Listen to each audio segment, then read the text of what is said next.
जो उमंग मैं देख रहा हूं, जो उत्साह मैं देख रहा हूं और जो आप लोगों ने एक तरीके से राजेश मिश्रा जी को चुनाव में विजय हासिल करने का जो मन बना लिया है, उस उत्साह को देख करके विश्वास मुझे हो रहा है कि आप सब लोग आगे आकर इस बार फिर मोदी सरकार बनाएंगे और 400 पार करेंगे, ये बात मुझे जानना है। लेकिन मित्रों, जब मुझे यहां सीडी में आकर आप लोगों के दर्शन करने का मौका मिलता है तो मुझे एक बात और भी याद आती है कि ये दिल्ली में बैठे हुए परिवार के लोग, फिर चाहे माताजी हो, चाहे बेटा हो, चाहे बेटी हो, इनको क्या समझ में आएगा कि भारत का मन क्या है और भारत का मूड क्या है और भारत ने किस तरीके से मन बना लिया। मुझे याद है 4 महीने पहले मैं यहां आया था, चुनाव में रीवा में आया था और सारे मध्य प्रदेश में घूमा था। उस समय मुझे साफ दिखता था कि एमपी के मन में मोदी है और मोदी के मन में एमपी है। और आज भी मुझे दिख रहा है कि एमपी के मन में और देश के मन में मोदी है और मोदी के मन में देश है और एमपी है, ये हमको ध्यान रखना है। मित्रों, ये बहुत बड़ी बात है कि चाहे हम गुजरात की बात करें जहां हम 30 साल से सरकार में हैं, फिर चाहे हम मध्य प्रदेश की बात करें जहां हम 20 साल से अधिक सरकार में हैं। अभी अभी आपने हमारे विधायक जी बता रहे थे यहां के प्रत्याशी के बारे में कि वो लड़ रहे हैं लोकसभा, विधानसभा जीते नहीं, ऐसी परिस्थिति में चुनाव लड़ रहे हैं। लेकिन कुल मिलाकर के एक बात सामने आई है जो आप लोगों को भी ध्यान में रखना चाहिए। पहले राजनीति होती थी लोगों को बांट करके। कांग्रेस पार्टी ने लंबे समय तक भाई को भाई से बांटा। तुम नदी के इस पार का कैंडिडेट है कि नदी के इस पार का कैंडिडेट है, अगड़ा है कि पिछड़ा है, हमारे बिरादरी का है कि किसी और बिरादरी का है। और वोट बैंक की पॉलिटिक्स की, वोट बैंक की पॉलिटिक्स की। और उसके बाद सबका वोट लिया, सबका वोट। और वोट लेने के बाद सरकार किसी जाति की बन गई, किसी वर्ग की बन गई, किसी समुदाय की बन गई, वह सबकी सरकार नहीं थी। लेकिन मोदी जी ने पिछले 10 सालों में भारत की राजनीति की परिभाषा बदल डाली। अब न जात पर न पात पर। अब जब परिभाषा बदली तो क्या बदली? क्या वोट बैंक की पॉलिटिक्स नहीं चलेगी? अब लोगों को गुमराह करके पॉलिटिक्स नहीं चलेगी। अब जातियों में और वर्ग में बांट करके राजनीति नहीं होगी।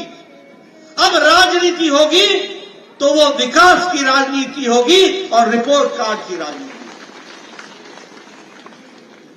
अपना काम बताओ, क्या काम किया है और उस काम के आधार पर तुम्हारे बारे में तय होगा। इस तरीके का हमको देखने को मिला है। मैं यहां आपके साथ जब चर्चा कर रहा हूं तो मुझे खुशी है। मैं भारत सरकार में मंत्री भी रहा हूं, मैंने पहले का दौर भी देखा है और आज का दौर भी देख रहा हूं। आपको जानकर खुशी होगी, आज दुनिया में अमेरिका जैसा देश भी आज कोरोना की मार के बाद और यूक्रेन के युद्ध के बाद उनकी भी आर्थिक स्थिति लड़खड़ाती दिखती है। आज सारे यूरोप की आर्थिक स्थिति लड़खड़ा रही है। आज जापान की आर्थिक स्थिति भी लड़खड़ा रही है। आज ऑस्ट्रेलिया की भी आर्थिक स्थिति लड़खड़ा रही है। लेकिन इंटरनेशनल मॉनिटरी फंड, जो आर्थिक दृष्टि से सबसे बड़ा संगठन है, उसको अगर कोई उगता सूरज और ब्राइट फ्यूचर दिखता है तो वो भारत दिखता है और भारत मजबूती से खड़ा है। ये मोदी जी की। हम 11वें नंबर की अर्थव्यवस्था थे, भारत दुनिया में 11वें नंबर पर खड़ा था। आज भारत 5वें नंबर की अर्थव्यवस्था बन गया, 5वें नंबर। और इस बार आप राजेश मिश्रा जी को जिताकर भेजेंगे, तीसरी बार प्रधानमंत्री मोदी जी बनेंगे और तीसरी बार प्रधानमंत्री बनने के बाद भारत 2027 में तीसरी आर्थिक शक्ति बन जाएगा, इसका आपको हमको अंदाज है।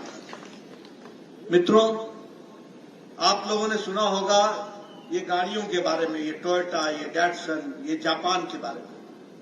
आज ऑटोमोबाइल मार्केट में भारत ने जापान को पछाड़ दिया है और भारत दूसरे नंबर पर, तीसरे नंबर पर खड़ा है।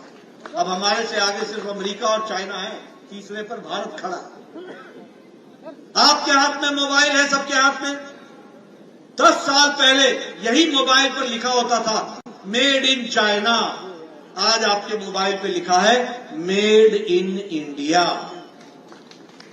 ये फर्क है। यहां एप्पल भी अब यही बन रहा है। दवाइयों की बात करें तो दुनिया की डिस्पेंसरी भारत बन गई है। सबसे सस्ती दवा और सबसे असरदार दवा अगर कोई बना रहा है तो हमारे भारत के उद्योगपति बना रहे हैं और दुनिया में एक्सपोर्ट हो रहा है। इसको हमको समझना चाहिए। आज 138% हमारा एक्सपोर्ट बढ़ गया दवाइयों का, 106% हमारा एक्सपोर्ट बढ़ गया पेट्रोकेमिकल्स का, और उसी तरीके से आपको जानकर बड़ा आश्चर्य होगा, सुनाना जरूरी है। 10 साल पहले हमारे गणेश जी भी चाइना से आते थे।